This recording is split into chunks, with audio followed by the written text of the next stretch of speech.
Welcome Spartans to Halo Book Club, part of Evolve, your home for Halo. Halo Book Club goes beyond the video games and covers Halo's extended media lore from novels, short stories, comic books, and more. Today, I am your host, David, and with me is Ian. Hey David, I'm back again. Long time no talk. This is so exciting. I was also looking ahead. There's only two more that I think are worth doing. I saw that. Because the recent two are just repeats of ones they've done in the past. So I'm like, let's skip those.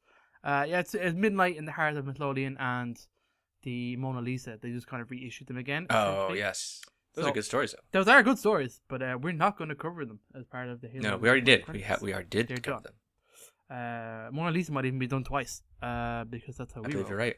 But we're not doing it a third time, because today we're talking about Halo Venezian Sonata, which is a cool name and a cool story. Yeah, pretty good. Yeah, I enjoyed this one. So let's get into the social stuff. So if you're new to the show, welcome. Halo Book Club is part of Evolved, and it hosts all bunch of other Halo shows. Our main show, Pockets Evolved, Mission Debrief, Build Blocks, and a whole bunch of more over there. I'm not going to go through them. You know who they are. You can learn about all of our shows on our website, which is amazing. Go check it out, haloevolve.co. And we also have halopodcast.com, which is still my favorite thing. Right. If you're already a fan, please give us a rate and leave us a review. We like to hear the feedback. We change when we have to. We're good like that. We would also like to take this moment to thank our patrons. That's right, we have a Patreon. Guys, thank you so much. You keep supporting us and we keep doing it. So thank you. If you want to join our Patreon, you get early episodes, you get unique swag from us, you get our own podcast soundtrack, which is dope as fuck, and an exclusive show that we need to make another episode of in.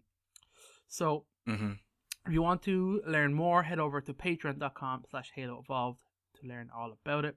Also, we have an Audible support link if you want to support us over there. Audible.com has a whole bunch of, I say a whole bunch. They have all of the Halo novels on Audible books. So if you're a fan, go check them out. It's audibletrial.com/podcastevolved.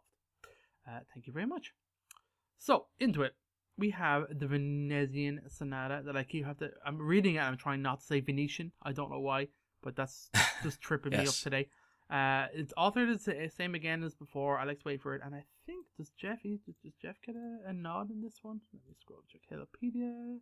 He does not. This one is just Alex Wakeford. Oh no, Jeff does too. Sorry, he's there. 343 Industries put this one out. Its format is the same as all the rest. It's on YouTube and a PDF. Should you like to read? It came out on the 23rd of September, 2024. Fun bullet point. It is the 15th. Where did I have it? It was the 15th anniversary of the release of Halo 3 ODST. So it's well timed. And it focuses on some of the characters that you would expect to see from there. Its length is about 25 minutes, and a quick summary. It's set in 2559, so fairly far along the timeline. It features the main character is Veronica Dare, so very exciting. She's deployed to Venezia, as you can guess, one of my personal favorite locations in Halo. She's on a reconnaissance mission essentially to investigate the emergence of a potential new threat. And it's a pretty solid story, to be honest. It's got some characters you'd expect to see. You got Book, you have Veronica Dare, as you imagine. There are some other members of Alpha 9, so you got Butch and Gretchen. Who are essentially, they might be the only married couple who are Spartans. I can't remember. I think they might be. But who are? But Butch is from Alpha 9. He was from ODST. Dutch and Gretchen. Gretchen, I think they're married, and I'm pretty sure they're Spartans. She's a Spartan. Yeah, they both went. There was a whole side story of Butch from the other books. He retired because he wanted to stay married and have a family life. And then he got pulled back in to become a Spartan. And I think his only agreement to come back was that if his wife would come too. And she did. So they both came and became Spartans. So we've seen little bits of them. But they're cool characters, obviously, because everyone loves ODST. And the Alpha 9 team. So this is pretty much exclusively set in Venezia. There was a bit of an intro where, Dare talks to Book on, I think they're on Infinity. So this is obviously post Cortana taking over. They're like the Infinity's on the run. Various human space is occupied by the created, but Oni and the military is still trying to maintain operations. So Veronica gets like a tip from a character called Moneybags, who is Zeph Tral. He's from Halo Escalation, so more tie-ins to Halo Escalation comics. He's just like an information kind of broker. He's a Sangheili. So he just kind of pretty much feeds her this information. You want to go check out this place, it might be worth your time. And so Dare goes on a mission. She pretty much tells Buck, don't come after me, don't come near me, stay over there, go away, I can't tell you anything, blah blah blah. And I have to say, like, Alex does like a good job here of like giving us like the book intonations and tone his language.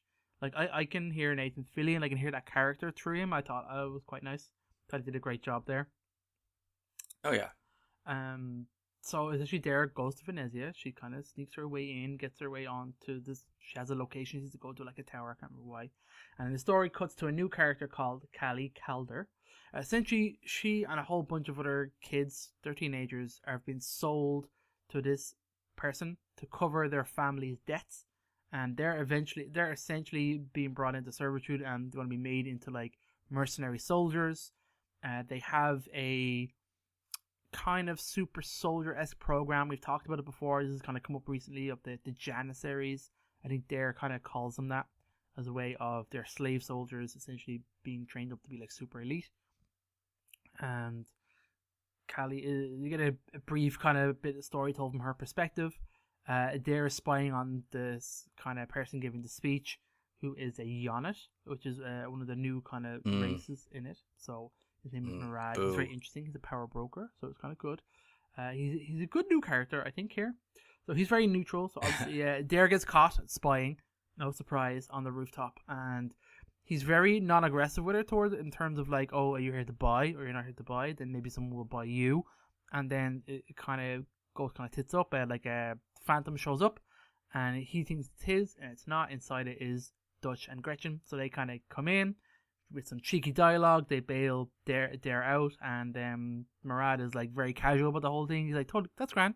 We'll do business later, because he's so confident that Oni will want to do business with his new super soldiers that he's creating and selling out to the highest bidder.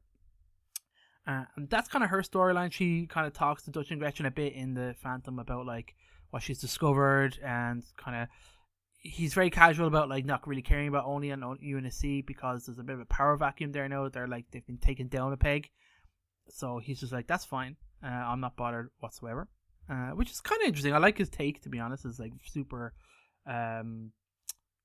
what's so confident kind of take he has. I like him. Mm-hmm. Dare is kind of a bit shaken about like, okay, what are we going to do about this? So she's making her report to give to Lasky, essentially. And that's kind of it. Her story kind of ends there. It's well told. I know I kind of briefly went over, but it is definitely worth a listen. I quite enjoyed it. There is a small subsection at the end with our favorite CEO, Andrew Adams. Up again. Healthcare on demand. I got it right. Almost missed this. Almost missed this. Almost missed this. So he is essentially the CEO of Opticon. So we know them from ODST and also from Halo Hippocratica, which is a previous Waypoint Chronicles. This might be the first repeat character in Halo Chronicles. Yeah. And he is essentially talking and doing work. Like, he's the one creating the super soldier serums and selling them to non-UNSC folk. You'll know this character because we talked about it before in Hippocratica. He is the little, once upon a time, a little kid that you rescued in Halo Wars, which is interesting. So I think that's kind of been retconned into existence, but that's what it is now. And we had a good laugh of titling him. And if you go on Wikipedia right now, there's a really good derpy picture of this kid in myself and Ian had a good chuckle at. And that's kind of the story. It's kind of just him saying, yeah, I'm making these drugs, I'm running out of stock, what am I going to do? Oh, well, I'll make more to specifically combat Oni and UNSC and their super soldiers, that other people should have super soldiers. And he sees like a gap in the market for himself. So he's doing it.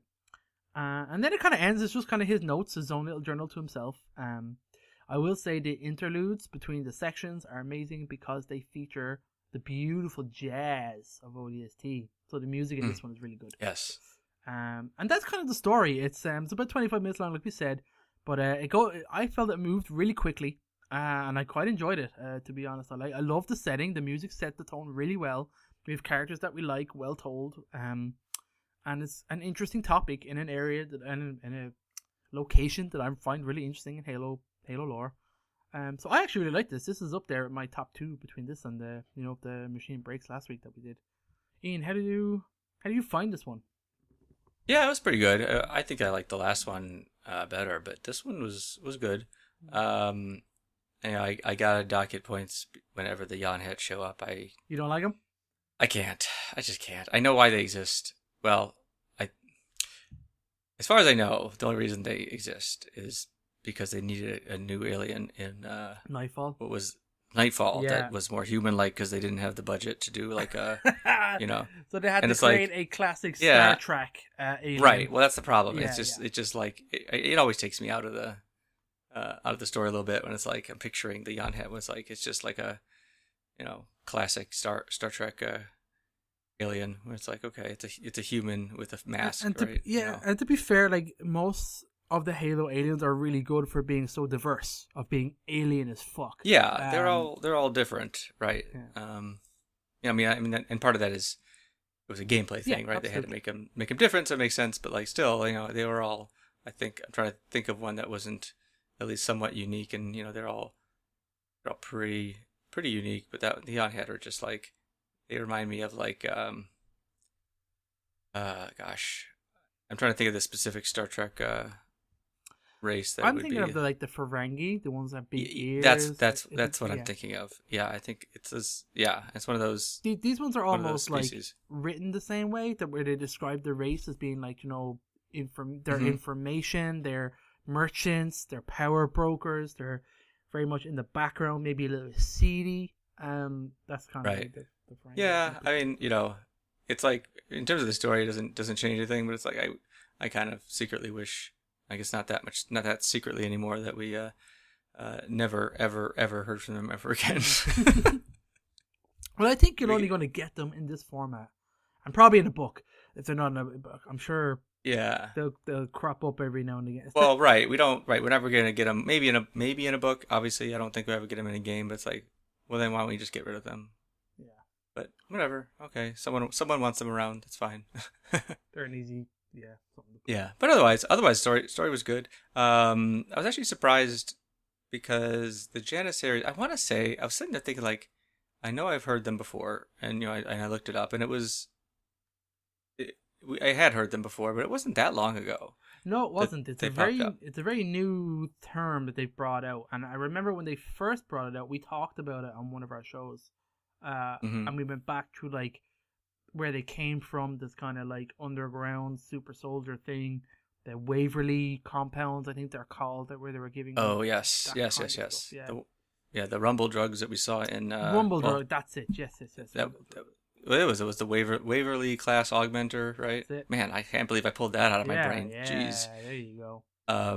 But yeah, that was from Heart of Midlothian, right? That's where that was one of the first kind of things, and they talk about I can't remember that character's name, but he like had to essentially take these drugs to kind of keep him going on his little kind of suicide mission. Yes. But then they brought him back in Halo Hippocratica, and now obviously we see them fleshed out once again in this Venezian Sonata. But I like the idea of it for sure. Getting more. Yeah. Well, this isn't the first time we've seen this idea to some extent. Like I don't know that we've ever seen it come to fruition, but it's been like a kind of a recurring plot theme. Even like in the earlier books, or at least, I guess I couldn't tell you which book it was originally, but at least in the books that take place earlier in the timeline, in terms of, the insurrectionists trying to make their own Spartans and that kind of thing. It has like what I like is that the Halo, the Call Protocol, has in brackets possible appearance. So like it could be that somebody there took something that wasn't really fully fleshed out in the story at the time, to make them better, stronger, faster. But anyway, good stuff. Yeah, absolutely. Good story. Venezia has returned. And the first time, like I said, classic. We get a recurring character. I don't know if we've been to Venezia in the Waypoint Chronicles before. I think we might have. feel like I've talked about it recently. I feel like we have, but I can't remember which story. I like the idea of like we've recurring characters now and recurring locations. I mean, Andrew Adams is the only one that really kind of links those two stories, Hippocratica and this one.